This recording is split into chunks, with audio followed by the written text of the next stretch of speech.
The anime begins at a glacier in a snowstorm. The researchers find the scene to be impossible as a red-headed girl can be seen encased in ice. The headman yells for someone to go call for backup. The girl causally speaks to them telepathically, thinking that it must be 100 no 1,000 years since she's been seen by the world. The man shudders, not able to process this even, landing on his butt asking, "What is she?" The girl casually says that she's a former god who just finished her nap, but the girl feels she's wasted enough time. Looking at the man, she demands to play a game with only the era's very best player. A man in a green neon outfit is on a news helicopter, welcomes his viewing audience to another episode of the God's Games. 3 new contestants will challenge the god, telling the world to drop everything to watch the event. All around in the futuristic city, people watch on the giant screens as people begin their challenge. Meanwhile, a boy can be seen rolling his luggage. Having been gone for 6 months, when he turns to look at the challenges, he can't believe someone would order for 3 different challenges to take place at the same time. Wondering who thought this was a good idea. One team can be seen running in an active volcano while defending themselves against monsters, while a second team is in a crystallized checkered area with flying monsters chasing them. At the same time, another team is flying out of the sky with not rescue in sight. The man announces that Team A has been eliminated by the salamanders with no survivors. Team C has a boy grabbed and crushed under the force of another monster. And the last team looks sad but is seen luckily making it safely back on land, but all defeated in their challenge. The boy tells his team to hang in there as he's almost back. As he says this, a man on the street stops to take a better look at him, pointing now that he recognizes the boy, asking if he's Fay. This starts a frenzy-like reaction in the town as they all know the name Fay. The now identified Fay walks into a building designed to play these games. The other student recognized the boy immediately. A glasses-wearing woman stops his path, calling him Mr. 6 months, telling him he wasted all this time looking for the wrong girl. Fay is annoyed by the comment, but gets to the point as he was told that she found a girl with similar features, but sees no such girl around. The woman moves on from this topic, eagering him with private business, asking the boy follow her to floor 17. The woman wants for him to continue the game between humanity and the gods, mentioning that they have a special guest who wished to meet their king of games, being Fay. She then re-explains the origin of this god, with this day being inscribed in stone. The girl was brought to them 6 months ago as the result of a game of hide and seek. She was hiding on the sea floor but fell asleep.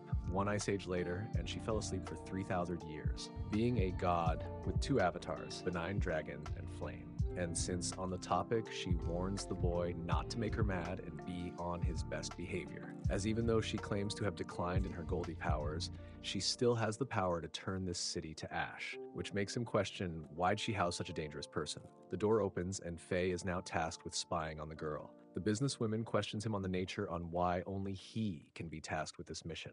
The boy nods, answering it's because he's immortal. His arise grants him immortality, he doesn't have to worry. She insists that he put on a show for the girl, holding a box of Uno cards. Inside the room is cluttered with an assortment of party games. Noticing a pair of dice, Fay picks them up, then predicts what number he'll roll. Seeing this, the adult questions how he was able to pull that off. Fay calls the trick easy next, explaining the concept, putting his preferred roll on the bottom, then throwing them gently with a half turn. Feet can be heard shuffling. Next, a door opens. Walking outside, a red-headed girl says, "What's up?" to the now named Miranda. A memory can be seen recalled as a similar-looking woman is playing cards with a younger Fay. Fay can't help but see the similarities with the women. The redhead asks if this is the player she's looking for, and Miranda confirms so. Miranda gives Fay a grand introduction on how the boy went pro last year, with already 3 God Games victory on his resume, calling him the girl's supervisor from now on. Introducing the girl as Lady Leoleshea, the former god. Miranda turns to leave, telling the boy not to mess this up. As he turns to greet Leoleshea, she's gone, next appearing to fly towards him. This makes him take a step back. Leoleshea wants to get down to business and play a game. Fay believes the two should get to know each other, but the woman thinks a game better demonstrates this. Leoleshea pulls out a table full of cards, each having various topics a person would know, being hobbies, dreams, and hometown. Leoleshea made this game for introduction called Self-Intro Memory. The name of the game is to match it with the corresponding player. But if you aren't able to get a match, then you don't have to say anything, with the other rule being they are unable to lie, as this is cheating. Hearing this, he asks for the girl to reshuffle as she didn't change the order they were placed on the table. This detail makes the girl jump, as this shows he's memorized the order and then tracked where they are in her hand. Fay explains he was trained harshly as a child on these matters. This confirms that she likes him, also enjoying that instead of using this to his advantage as Leoleshea didn't know this detail, he instead wanted to play fair. Wanting to make more of a show of this game, Leoleshea makes her cards levitate. Fay can't believe this, as each card now has its own individual orbit. Analyzing this development, he figures that she also has a photographic memory and has now added a new rule of the cards having a constant motion all game. Leoleshea decides to add one more rule. In a normal memory match, once you find a pair, you can keep going until you make a mistake, but that won't be allowed in this game. Fay finds this rule to be a pain, as this takes the element of the game out, as it's now a layered interrogation. Both players are excited to begin. Meanwhile, as Miranda watches the game from a box camera she planted, Leoleshea lets him go first. Fay is fine with this and picks two cards, revealing one on blood type and hometown, making him question if gods have blood. The girl says they do, but one drop could melt a building like lava. Leoleshea teases if he wants to know more, he'll have to match the cards. She then leans forward, looking for cards to select. As she does so, Fay looks down unintentionally at her chest, as it's partly exposed. Blushing, he looks to the side, suggesting she not do that. Leoleshea isn't bothered by this, wondering what the problem is. Fay is curious if gods have any concept of modesty, as she doesn't wear a bra. Leoleshea understands the concept of clothes but not undershirts or underwear. Realizing that Fay can't concentrate if she's not covered, she moves to the couch to help him focus. Picking her two cards, she receives the hometown and name cards. Now that the hometown cards have been revealed, she wonders if he's able to track them in constant motion. Fay is able to do so, and she applauds him. Leoleshea tells him that she's from the elements playground of the gods, being a zone humans play the god games on. She gives a fun fact. Humans are allowed to travel to their residence even if no game is present, saying that humans can travel there but need to enter a special door. Fay knows this, revealing that's what he's been doing for the past 6 months. Miranda watches, knowing the reason for all of this is because the gods are starved for entertainment, creating apostles. These being humans, granted the right to challenge gods in wits, but also gifted powers to give them a fighting chance. If the human is able to win a game, then they can use partial powers in their own world. 93% of the world is deemed dangerous and unexplored, so these powers that a champion is able to win becomes a major asset for human survival. Apostles must win a total of 10 games, but can't have more than 3 losses. If they do, then they lose their right to play altogether, with it being unclear what humanity wins if an apostle clears the game. Miranda believes Fay will be the one to win. The former god is able to get both name cards. Fay gives his full name as Fay Theo Philus. From her question, he's able to reason that the cards you to ask a prompt that tells you multiple things. Realizing the game isn't really to get as many cards as you can, but the right questions you want answered. A couple turns later, Leoleshea can be seen hold up blank cards. This allows the player to ask whatever they want, known as the Joker or Wild card. She reminds him of the rule to be honest, which makes Fay subconsciously sweat. In the next moment, Leoleshea's eyes change into piercing orange slit eyes, asking ominously why he snaked his way into fellowship with them. He's not allowed to lie or to remain silent, as her words is law. Fay realizes just how much trouble he's in with her as she's pissed. Remembering playing games as a child, he laughs, as he's not surprised that she would have the same strategy as him, as well as her catching on to why he's here. Coming clean that the chief secretary wanted to keep an eye on her, but fine with it because he got to play a challenging game. This answer makes her light a glare at him. Fay says Miranda wanted to know what her purpose for being in the city is. Leoleshea isn't surprised this was the case, smiling, saying she likes him for a human. For now on, calling him Fay and allowing him to call her Leshea, not wanting distance between each other. Lifting up his cards, she likes the cards he chose to focus on, with them all being basic introduction cards to know a person. Leshea decides that since she trusts him, she'll let him ask any question he wants. So he questioned why he was chosen to play her in a game, as he's not exactly the best. The former god finds this to be simple as he's the only rookie to get to 3 wins, as no one from this century is able to say the same. Leshea reveals that she wanted to clear the god games with a human, as the trip from the elements to the human realm is a one-way trip, so she's stuck here now, as clearing the games is her only chance to get back to elements and be a god again. This shocks Fay as she's suggesting she knows the prize for winning the games. Leshea is willing to tell him that the winner is given 1 wish as a celebration. Leshea grabs his hand as it's time to play a game. The episode begins with a cute avatar with a halo asking if the participants are ready to play a game of hide and god seek. The titan-sized stone god destroys one of the nearby buildings. The other group of characters calls for everyone to get into formation. Activating their arises, 3 students use their abilities to block falling rubble. Leshea wonders why Fay isn't using his arise to handle the debris.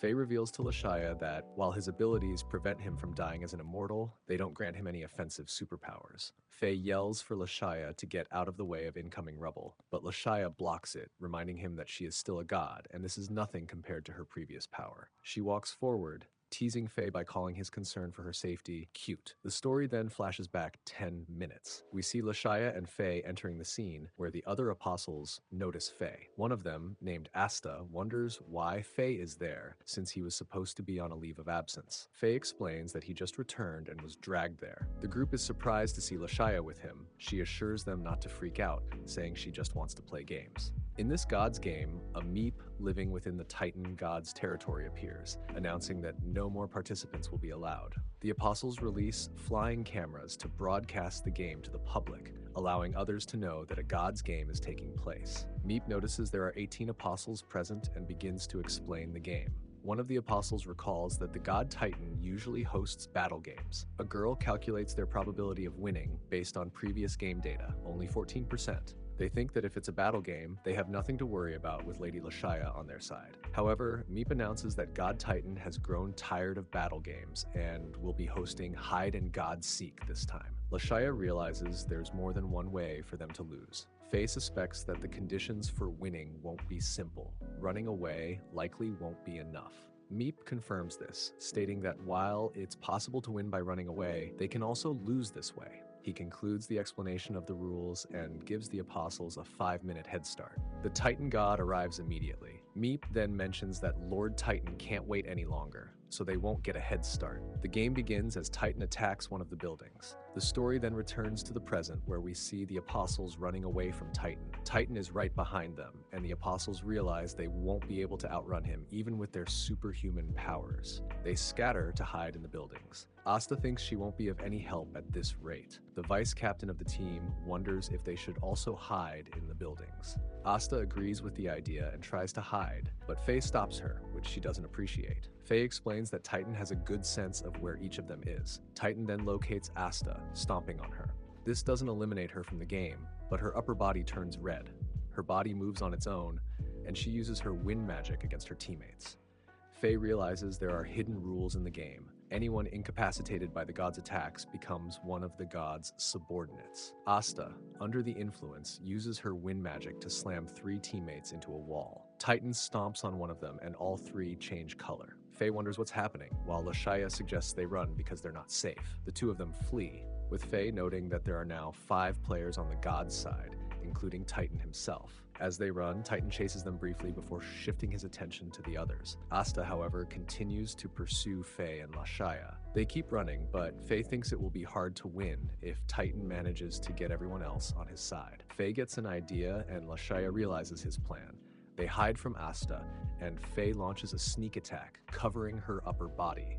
Leshea touches her lower half, which brings Asta back to the human side. Fay deduces that they can turn the god's subordinates back to their team. Titan, realizing they've figured out this rule, comes after them. Fay tells Asta to hide, while Titan destroys buildings in his path as he approaches. Fay and Leshea start running again. Leshea points out that they can't keep running forever and wonders what they need to do to win. Fay remembers Meep's warning that they could lose even if they just keep running. He theorizes that winning might involve surviving for a certain amount of time, but Leshea argues there's no evidence to support this idea. She then smiles and comments that the 2 of them really understand each other. She says that Fay knows what she's trying to say and they're having fun playing the game. Fay agrees, calling the game thrilling. Leshea adds that the gods enjoy it when humans take their games seriously.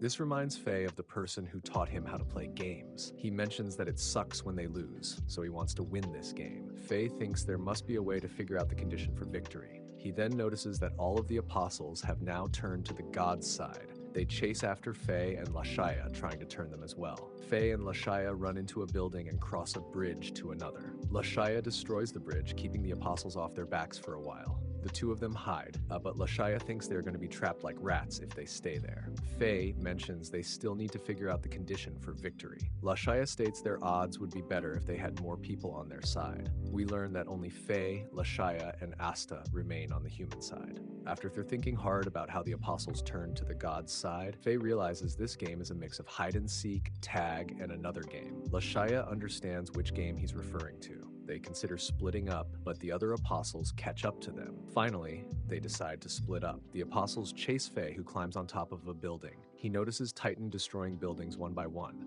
Fay realizes that once Titan destroys this department store, the game will be over. Fay hopes he can make it in time, but Titan confronts him. Fay realizes Titan used the apostles to lead him to this roof. Titan attacks, but Fay survives and declares the game should be over. Since Titan didn't incapacitate him, Fay won't turn to his side. Fay explains his skill, Mare God, which is the ultimate regeneration ability that restores him completely. Titan assumes he has won since there are 15 apostles on his side, but Fay reveals it's the opposite. Fay and the humans have met the victory condition. He reveals that the game, hidden within hide and seek, was Reversi. The entire city was the game board, and each side took turns.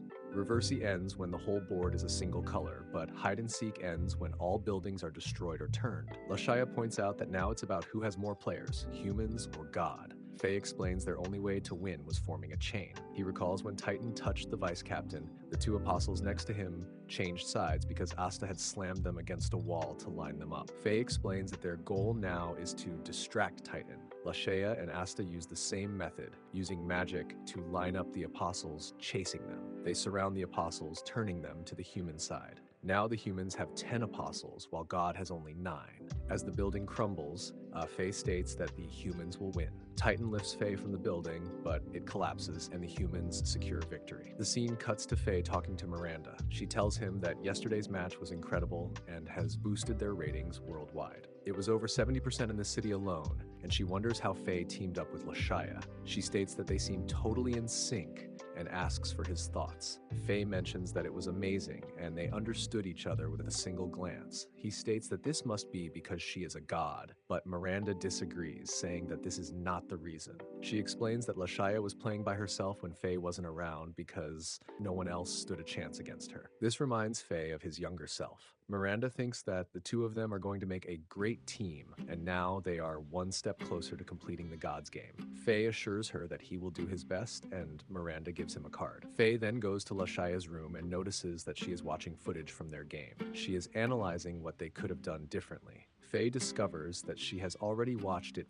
4 times. She turns it off and asks Fay what he is going to wish for when he wins all 10 games. Fay reveals that he is searching for someone, the person he played games with when he was a child. He didn't know her name, so he always referred to her as Big Sis. She taught him everything he knows about games, but he never won against her because he was just a child back then. One day she suddenly disappeared, but she promised him they would meet again. He views her as his mentor and wants to thank her for everything. Fay mentions that he is going to wish for the gods to find her. Leshea asks him if he has any clues about her. Fay says he only knows that she loved games, doesn't know her name, and vaguely remembers her voice and face. However, he does remember that she had vermilion-colored hair, just like Leshea. He wonders if the two of them are somehow connected. Leshea mentions that this can't be, as she was trapped inside a glacier for 3,000 years. She expresses hope that Fay's wish comes true. Fay reflects that it must be fate that he met Leshea, who looks so much like his big sis. The two of them agree to team up for playing the God's Games. The scene cuts to an energetic Leshea telling Miranda that she has teamed up with Fay. Miranda tells Leshea that she can't clear the God Games yet. Leshea gets angry, and Miranda wonders if Fay hasn't told her everything. Fay states that he informed her they don't have enough players on their team to play the games. Leshea asks how many players they need. Fay admits he isn't sure, which explains why they are here. Figuring this was a question for a desk worker, Fay suggests Miranda might have a better idea about these things. Miranda acknowledges the point, but tells Fay to look at what she's wearing. She points out that it's the wrong time, as she was about to go to sleep after finishing her night shift. Fay apologizes for disturbing her at such a late hour. Miranda explains that the Arcane Court recommends at least 10 members per team. Leshea wonders why, and Miranda states that, according to past data, whenever they challenged the gods with 9 or fewer apostles, their win rate was less than 4%. With 10 people, it went up to 9%, and with 20, it increased to 11%. Until their team has enough members, they can form alliances with other teams that are also short on people. Miranda asks Fay to find some good apostles for Leshea. Fay responds that this isn't supposed to be the job of an admin. Miranda agrees, but points out that the two of them should find someone who would get along well with their team. Fay understands, and Miranda goes to sleep. The scene then shifts to Leshea and Fay sitting in a cafe. Leshea questions why they're there. Fay explains that this office handles inquiries from people looking for teams and serves as an HR department for managing teams. However, some problems can't be solved through official channels, as apostles often need someone to talk to.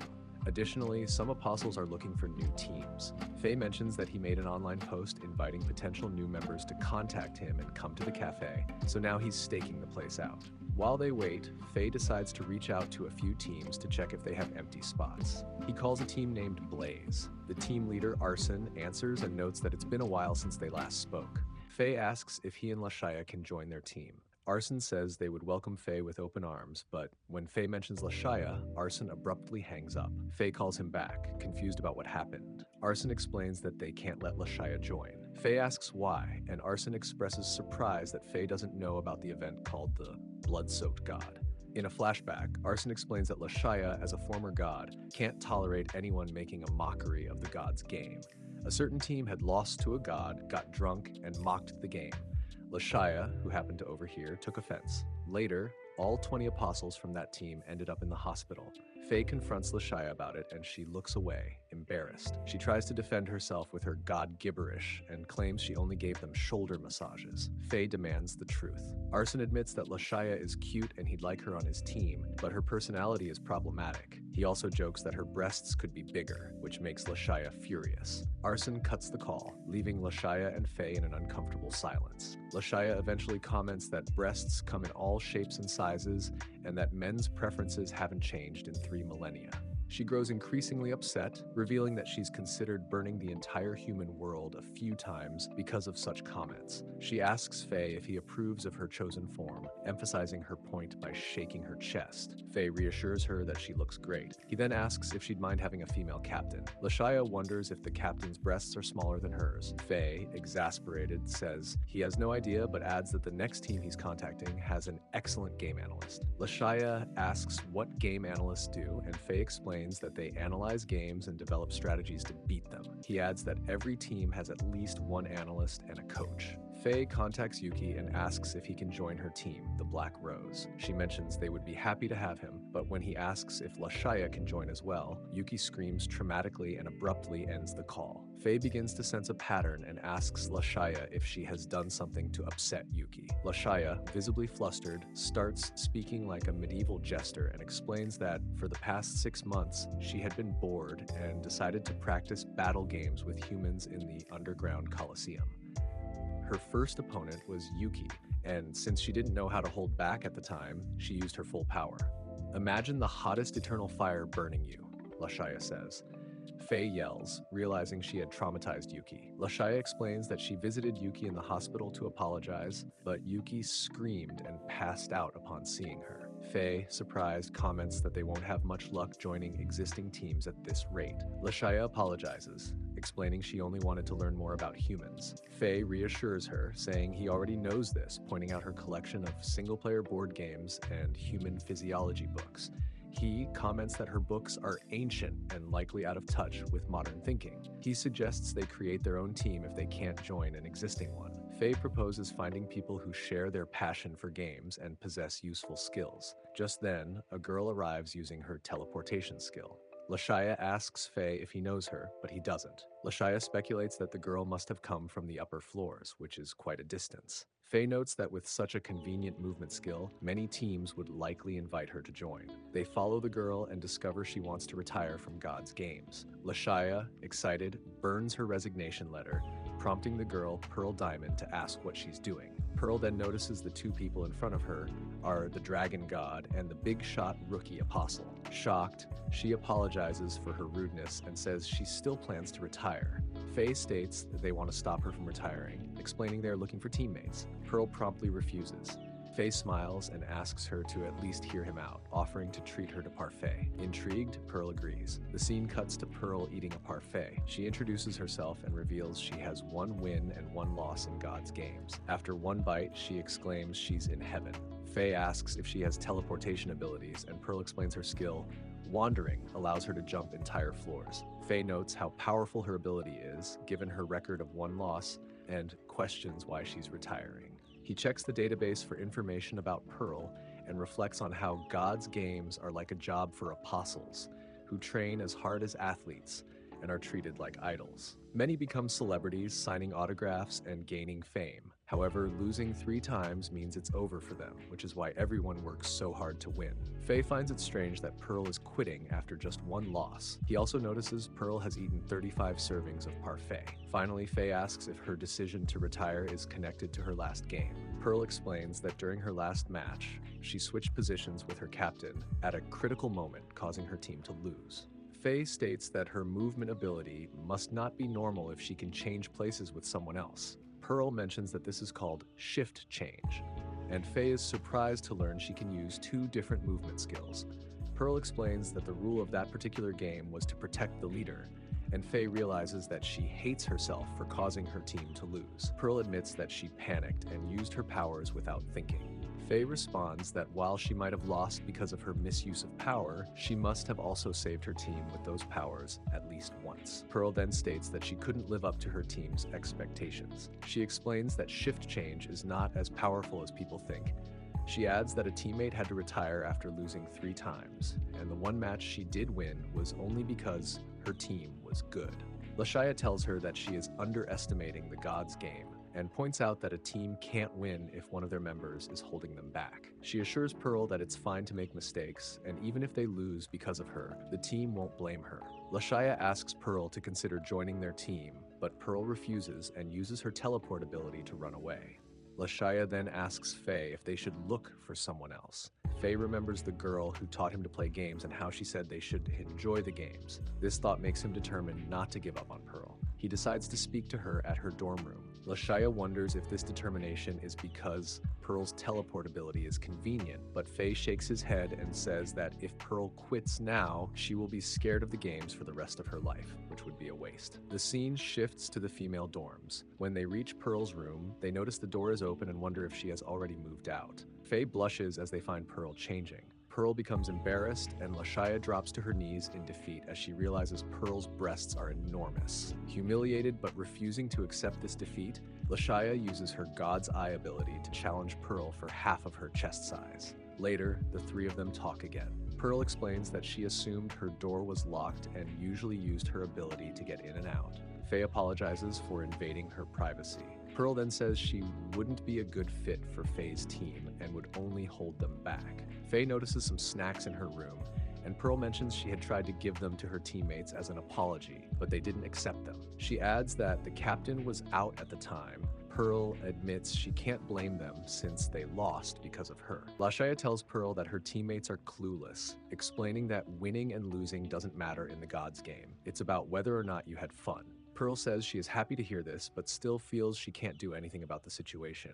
Fay tells her she can still clear her name. He suggests they approach her previous team together and prove that they were wrong to kick her out. Pearl hesitates, saying she can't do it alone. Fay reassures her that both he and Leshea will join her. He emphasizes that it must be frustrating to quit after such a loss, and asks her to come with them just this once. He promises that after this they won't stop her from making her own decisions. Having been recruited to their team, Pearl accepts passionately. The scene then cuts to the next God's game. where Fay's team is matched against Team Inferno, Pearl's last team. Miranda whispers to Fay, admitting she broke all kinds of rules to provide them with information on Inferno's next match. She wishes Fay and the team good luck, though Pearl appears visibly nervous. Leshea notes there's no time to prepare and encourages them to have fun as they enter the game. Upon entering the portal, they find themselves falling from the sky. They quickly realize they'll be competing against the god of despair, Uroboros. Fay's eyes widen in recognition, explaining that no one has ever managed to defeat this god. Fay asks Pearl if she can use teleportation to get them onto Uroboros, but Pearl explains her range is limited to 30 meters. Leshea intervenes, grabbing them and slowing their fall. They attempt to land on Uroboros, but its scales strike them, forcing Fay to kick it and send the group to the ground. The team then encounters Team Inferno. Fay introduces himself and suggests exchanging information. The leader of Inferno, Orvin Miskits, Pearl apologizes to Team Inferno, but they are visibly unimpressed by her presence. Orvin continues, revealing that they've already lost 4 members. Orvin explains that these creatures are typically peaceful, but turn into vicious piranhas when someone falls from Uroboros' back. The rest of Inferno is clearly displeased about facing an unconquered god, especially since some of their members will be forced to retire if they lose again. Orvin urges them to cheer up, reminding them that their performance is being streamed worldwide. He tells them not to let the audience see how pathetic they are. The team understands, and Fay notices the Meep of the domain looking sad. The Meep states that explaining anything is pointless. Fay asks what kind of game Uroboros wants them to play, and the Meep explains the game is called the Forbidden Word. If they can make Uroboros say a specific word, they will win. Pearl wonders what the forbidden word might be, but the Meep clarifies that discovering the word is part of the challenge. Fay finds this intriguing and notices the enormous horns of Uroboros, comparing them to skyscrapers. There is usually a hint about the game at the head of Uroboros.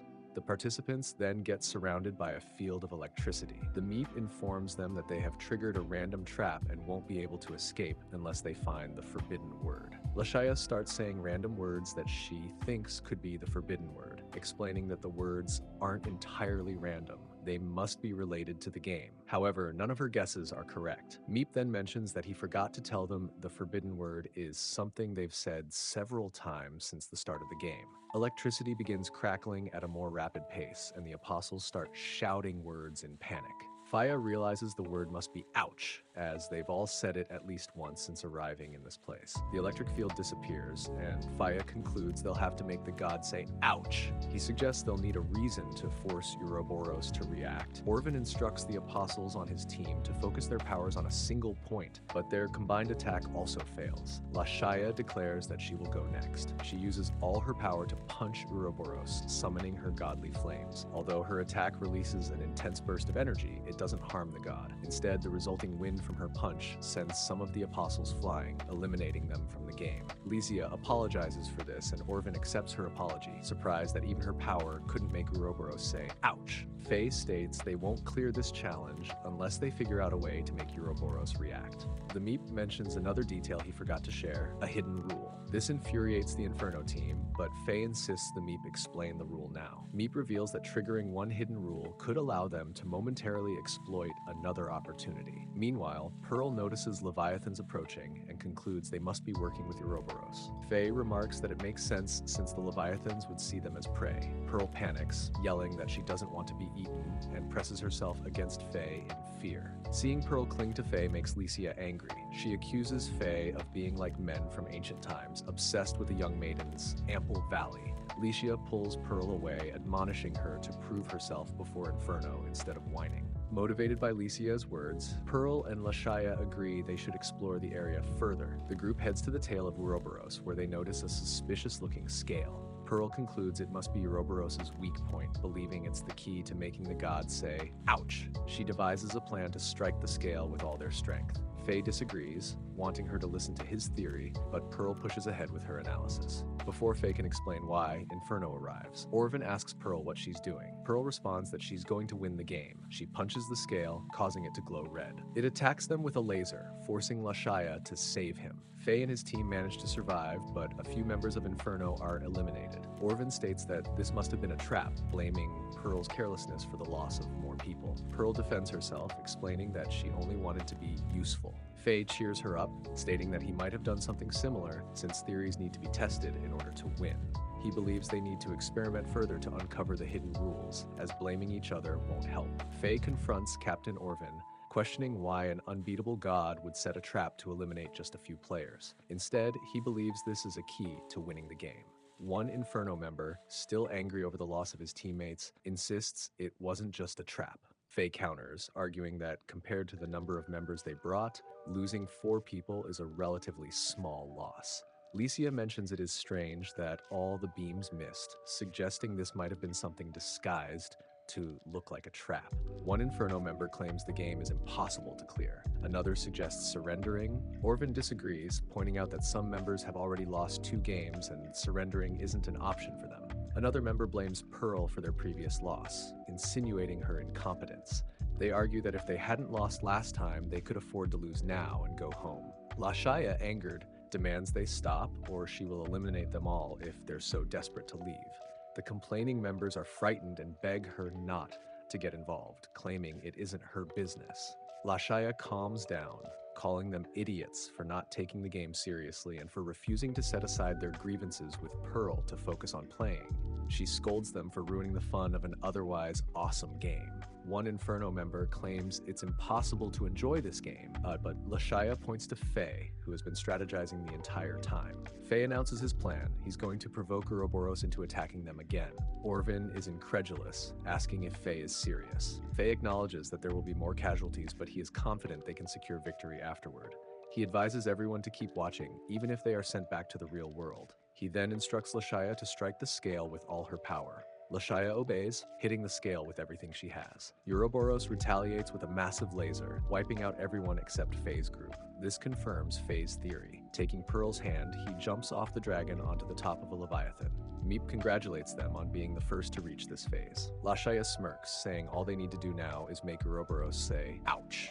They have to figure out its weak spot, and Fay states that it must be Uroboros' eye. They believe that if they destroy Uroboros' eyes, it will definitely react. Uroboros attacks them using lasers from its eyes, making it difficult to approach amidst the barrage of firing.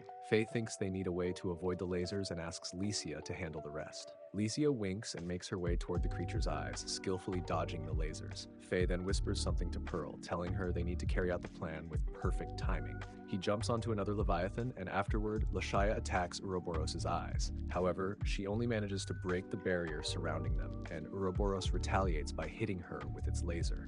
Fay jumps, declaring, "Gods create their own miracles." He then attempts to punch the eye with the broken barrier. Orvin calls the attempt idiotic, wondering why Fay would even try. Fay responds, it's time to compare answers. As Uroboros targets Fay with its laser, Pearl uses her shift ability to redirect the laser, angling it toward Uroboros' other eye. The redirected laser successfully destroys the eye. Fay triumphantly declares, "Who better to face a god than another god?" and asks Uroboros what it thinks of their winning strategy. The dragon roars in defeat, while people around the world cheer for their victory. Orvin reflects that they're all on the same team in the god's game. The others are surprised that Pearl was actually helpful.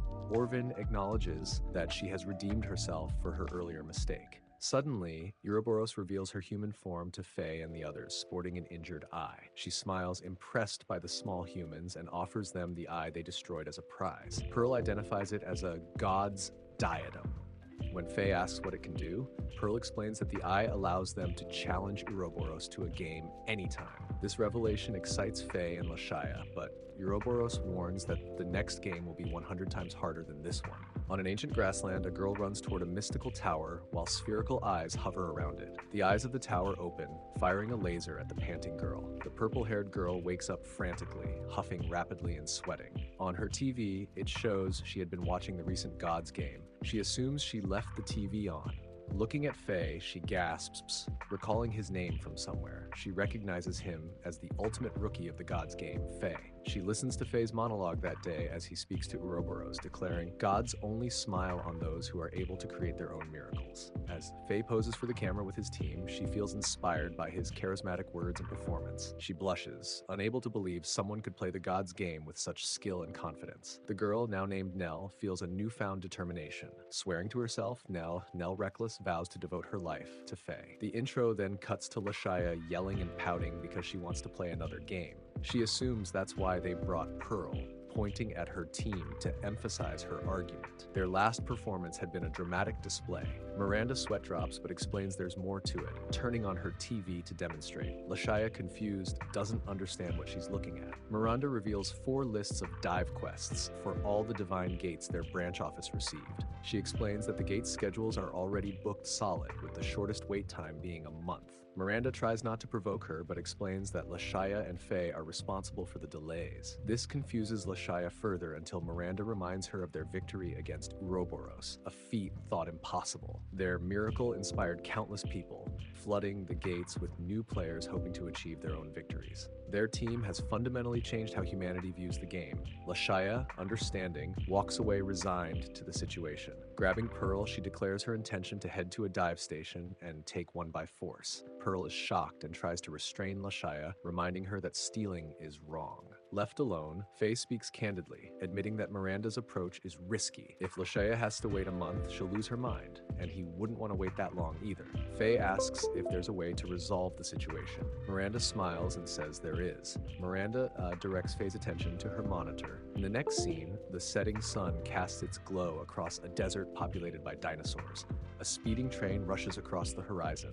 On board, Pearl reflects on humanity's progress, expressing gratitude to past apostles who paved the way. Retired apostles, she notes, still use their abilities to protect and advance the land, risking their lives for the greater good. Pearl recalls how the city specifically requested Fay's assistance. In a flashback, Leshea remembers a conversation with Miranda. Miranda explained that players are viewed as professional athletes and that the tournament would draw participants from around the world. Since defeating Uroboros, their branch has been flooded with requests for their team to compete. On a nearby bullseye board, cities that have invited them are listed. Pearl excitedly announces she'll choose their next destination. With a battle cry, she meekly throws a dart, which lands on Malra. The train continues its journey, and the team sleeps soundly. The next day, they arrive in Malra. Pearl and Leshea yell joyfully at the sky, celebrating their arrival. She excitedly tells Fay to check out the shops and ask around. Fay, however, stops her, insisting they first visit the local arcane court. Pearl interrupts, asking if they were given a welcome party. When the group looks over, they see a welcoming banner. Pearl finds her to be suspicious, as the girl freaks her out. Eventually, Nell realizes Fay has arrived and tells the group to wait there for her. Fay decides he doesn't want anything to do with the situation and tells them to run. They turn to leave and Nell gets into a running position, enhancing her body. The girl easily outruns them. Fay is shocked but realizes she's an apostle. Nell partially agrees. Introducing herself, she reveals she was a former apostle of this branch. Calling Fay master, she begs him to make her his woman right now. This request leaves everyone speechless. Nell realizes that didn't come out right, meaning it would be an honor if he made her his subordinate. Fay is confused as to how she could have made such a mistake. Nell gets louder, pleading with Fay to reconsider. Her yelling attracts more attention from the residents and a crowd starts to form. A determined Nell explains that after watching his victory over the recent god, Uroboros, she knew there was no other person she could accept as her master other than him. Nell bows and asks to please serve him. Fay sweats, wanting the girl to watch her phrasing. Fay feels that Nell is asking for way too much. Nell stares at him, stating she's willing to do anything to satisfy him, cook his meals, do his laundry. And then, blushing and looking away from him, she adds that if his male instincts arise, she will take care of those. Fay feels awkward and tells the girl to please just stop talking. Looking at his friends, Leshea can't believe the two of them are doing this in broad daylight. Pearl whispers to Leshea, thinking that laundry was one thing, but to do those other activities with a stranger is too much, as she doesn't believe Fay would turn the girl down. Nell yells for Master Fay's attention, fully bowing and asking him to use her. Nell continues, explaining how she wishes to serve her new master, but when she looks up, Fay and his group are gone. Running after him again, Nell wanders into the street. A truck driver honks at her, and the audience believes she's about to be reincarnated, but Nell isn't worried. She then uses her Arise's enhanced physical strength to kick the truck away. Nell even apologizes to the random citizen. The group arrives at the arcane court office. Inside, Fay wonders about Nell's reason for that situation. Other apostles chatter about the new arrivals being the top team from Ruin. Belliger makes his presence known by grabbing Pearl's shoulder. Looking up, Pearl sees a dirty blonde mullet attached to a military man. Pearl becomes afraid and yells for someone to help her against the groper. Instantly teleporting to the nearest officer, she points at Belliger to arrest the pervert. Belliger monotonically says he isn't a perv. Pearl blushes, as that is exactly what a perv would say. The group then goes up the stairs to his office. Pearl complains, wondering why they didn't take the elevator. Balaguer dismisses the notion, stating this method is better for a person's health. He then decides to move on to the events of the World Tour. The city's stadium has been rented out, and the event has already sold out, with 10,000 people in attendance. Hearing that the people of Malra are so excited to see their team makes Pearl nervous. The first event will be tomorrow, an intercity competition known as a friendly battle. Fay accepts, looking forward to playing 2 gods games in 1 week. Balaguer is happy to hear this, as many people applied to test themselves against a former god and the most celebrated rookie. Pearl starts to daydream about her new popularity, with everyone else ignoring her. Inside his office, he mentions the digital photos of the top teams in his city. Leshea questions why they're all wearing black uniforms. The black uniforms are meant to identify the top teams, with the color of the trim signifying the branch they belong to. A voice interrupts them. A boy known as Dax, in a black uniform, notices that this must be the team from the Ruin branch. Dax introduces himself. His greeting comes across as rude, but it signifies that he sees them as his equals. Leshea doesn't take offense to his tone, but instead enjoys the challenge. Balaguer mentions that Dax formed his team 9 months ago after his debut, claiming victory in his first game. With a record of 3 wins and 1 loss, Dax represents the branch as its top team. Dax addresses Fay, inviting him to join his team so they can form the strongest team in history. Dax theatrically expresses his passion to form his team, but Fay declines the offer. Later, in their hotel room, Fay gathers the girls to watch recent games from the city's apostles. Remembering the girl who was highly insistent on becoming his underling, he does some research on her. A month ago, the girl retired, but unlike other participants, Nell was unlucky. Her team members forfeited the game without her approval. The team thought they needed 3 hands to complete the game, but the reason is unknown. Nell begged her team not to give up, but it was too late. As the game ended, the girl screamed that she didn't want her journey to end like this. But it was over, and since that was her 3rd loss, she was banished from the games. Leshea finds it to be the most tragic end a game lover could experience, while Pearl recognizes that Nell is the opposite of her when it comes to the god games. Pearl made a critical mistake that cost her team a victory, and because of the guilt, she prematurely wanted to retire. Nell, however, didn't get to choose to retire. Her team effectively forced her out. Now, understanding Nell's true passion for the games, Fay feels excited, having reconsidered letting her join their team. Pearl goes to answer the door, thinking it's Secretary Balaguer, but she gasps upon recognizing the girl instantly. Nell is shocked she's been found out by the group. Fay finds it a little sad as he can recognize her voice, and Leshea notes that Nell didn't even change her hairstyle. Embarrassed at being found out, Nell runs down the hallway. She's disappointed in herself for not being able to face them. Dax, watching the situation, calls her pathetic, saying this isn't the girl he knew. He questions just how far she's fallen, as the 2 were top rookies 2 years ago, and now one is retired, while the other is on their way to greatness. Showing his palm as he's ranked number 1, Nell remembers she's now a retired player. Dax questions what separated the 2 of them: hard work, ability, talent? Nell, angry, tells him to finish his speech. Dax flatly says it's their team construction. Dax took a year to build a perfect team of top individual players around him, while Nell picked a bad team of terrible players she put her faith into. He wishes to help the girl get back in the game by offering her a position as his team's analyst. Nell thanks him for the offer, but says she's already placed her faith in Master Fay's team. However, she's willing to wager something against him. Dax is intrigued. Nell bets that Master Fay will win his game tomorrow. The scene shifts to the next day, just before the match.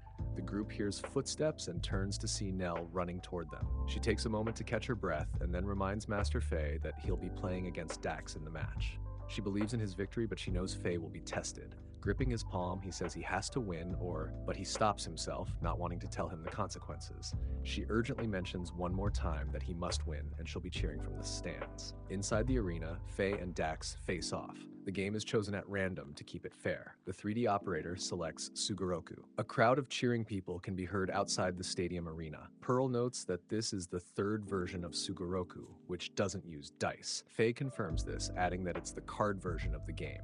Dax, who hasn't played the game before, mentions that it'll be an even contest. The computer announcer reveals that this version of the game will be played with 4 people. Dax theatrically summons his teammate from Tempest Cruise. An emotionless girl walks down the hallway, introducing herself as Kurlich C. Acting like a Pokemon trainer, Dax demands that Fay choose his partner for the contest. Fay shouts that he already knows he'd pick Lady Leshea. However, Leshea doesn't even acknowledge him. Instead, she asks Pearl if she's ready to win this game. Pearl confidently reassures her that she's ready to play, no longer afraid. Leshea walks away, telling her team to do their best. The lights begin to dim as the computer voice explains the conditions for the game. Condition 1 is to be the first to reach the goal, which is 40 squares ahead. Condition 2 is to use trap or magic cards to reduce an opponent's life points to 0. The 4 players can choose one class from the 4 provided. After briefly reading over each class description, Fay determines that the wizard class is the simplest, as its specialty is attacking opponents. The healer class is also fairly straightforward, with a self-explanatory role. The traveler and trapper classes, however, are more complex but versatile. Before selecting their classes, each player is given 5 randomly chosen cards. There are 3 types of magic cards: attack, healing, and special cards. The game includes a total of 72 cards, and once a card is used, it is stored in a storage unit. Players can view their stored cards at any time. Fay begins to understand that the game is a battle of wits, requiring players to outsmart their opponent's strategies and maximize their chosen class's strengths. He notices that some cards are special and can only be activated by specific classes. Pearl asks Fay to review a special card she has. Although the cost is high, the effect is a game changer. Fay suggests that they strategize after choosing classes that best align with their cards. Pearl observes that the Traveler and Healer classes are ideal for players with a passive strategy focused on reaching the goal, while the Wizard and Trapper classes are better suited offensive players aiming to end matches quickly. Fay notes that their cards are mostly defensive, focusing on healing. Therefore, their best strategy is to aim for the goal. Dax and Fay lock eyes. Fay immediately knows that Dax is out for blood, determined to prove his dominance. The announcer declares that time is up and displays the player avatars, indicating that it's now time for everyone to pick their classes. This is where we're going to have to leave off for today. If you like this video, here's another one just like it that you should check out. I will be breaking this anime down into multiple parts.